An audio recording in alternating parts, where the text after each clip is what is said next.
آئیے ہمارے ساتھ سفر کریں 18ویں صدی میں، جہاں یرک شاعر کے رازِ سیاہی میں چھپے ہوئے سکوں اور رنگوں کی تجارت نے برطانوی تاریخ کو نیا رنگ دینے میں کردار ادا کیا۔ بسم اللہ الرحمن الرحیم۔ السلام علیکم۔ انسی میڈیا چینل میں ایک بار پھر سے خوش آمدید۔ میں محمد انس۔ آئیے اس راز میں چھپے ہوئے گواہرات کو کھولیں اور جانیں کہ کیسے اس تجارت نے برطانیہ کو تبدیل کر دیا۔ 18ویں صدی کے دوران برطانوی سمندر پار تجارت میں تیزی آئی۔ اسماعیل جانسن نے 1756 عیسوی میں اعلان کیا کہ ابتدائی دور سے کبھی ایسا وقت نہیں تھا جب تجارت نے انسان کی توجہ اپنی طرف مبذول کروائی ہو۔ یہ خاص طور پر امریکہ اور ایشیا میں برطانیہ کی تیزی سے پھیلتے ہوئے نو آبادیاتی اثاثوں کی تجارت کے بارے میں سچ تھا۔ بڑھتی ہوئی بین البراعظمی تجارت نے بہت سے مواقع پیش کیے، ان میں سے تمام قانونی نہیں تھے۔ سمگلروں نے برطانوی حکومت کی جانب سے چین میں اگائی جانے والی اور یورپ کی ایسٹ انڈیا ٹریڈنگ کمپنیوں کی جانب سے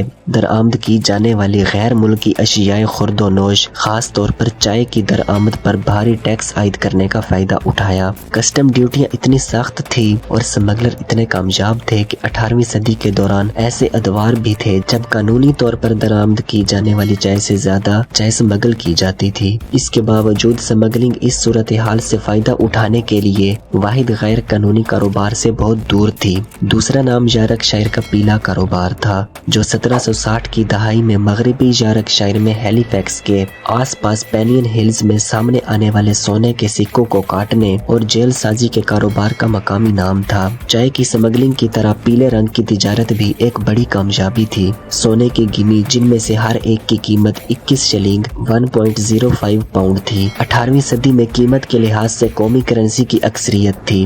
گنی کانٹا یا جیل سازی کرنا سنگین غداری تھی، جس کی سزا موت تھی۔ تاہم 1765 سے 1777 تک ایک دہائی سے کچھ زیادہ عرصے کے دوران یارک شائر کے سکے بازوں کی سرگرمیوں نے برطانوی حکومت کو ملک کی پوری سونے کی کرنسی کو گردش سے واپس لینے پر مجبور کیا، جس کی مالیت 18ویں صدی کی قیمت پر 16.5 ملین پاؤنڈ کی خطیر رقم تھی، تاکہ اسے دوبارہ بنایا جا سکے۔ سمگلنگ کی طرح پیلے تاجروں کی جانب سے اس موقع سے فائدہ اٹھانا حکومتی پالیسی کی وجہ سے پیدا ہوا۔ 18ویں صدی میں سونے کے سکوں نے برطانوی معیار کے طور پر چاندی کی جگہ لے لی۔ اس سونے کے سکے کو پیٹا گیا، پہنا گیا اور کم وزن کیا گیا۔ اس کے سونے کے مواد میں کافی حد تک کمی واقع ہوئی۔ 100 سال پرانے سونے کی گنی پہلے سے ہی موجود ہے۔ اس کے باوجود ایک عام معاوضے کے اخراجات کے خوف نے حکومتوں کو کارروائی کرنے سے روک دیا۔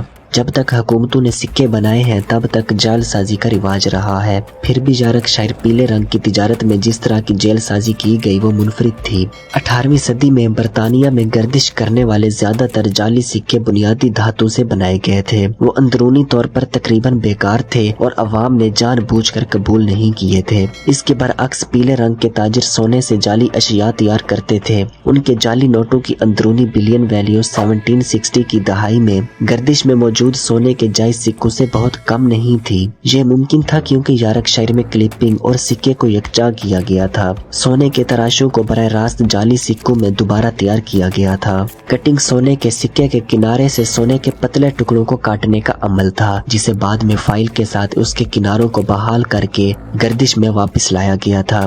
پیلے رنگ کے تاجروں نے عوام سے براہ راست تراشیں خریدی اور ہر اس شخص کو پریمیم کی پیشکش کی جو انہیں کافی معیار کا سونے کا سکہ ادھار دے گا۔ ادائیگی جعلی یا جعلی سکے میں کی گئی تھی، جس سے مقامی گردش میں اس سکے کی قبولیت میں اضافہ ہوا، جبکہ خطے میں پیلے رنگ کی تجارت کے لیے عوامی حمایت پیدا ہوئی۔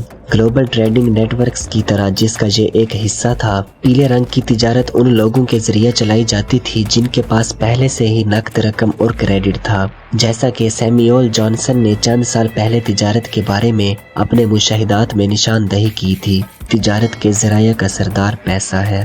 مکمل ویڈیو دیکھنے کا شکریہ۔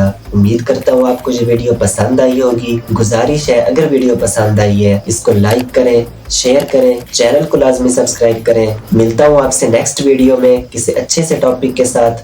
اپنا رکھیے گا ڈھیر سارا خیال۔ اللہ حافظ۔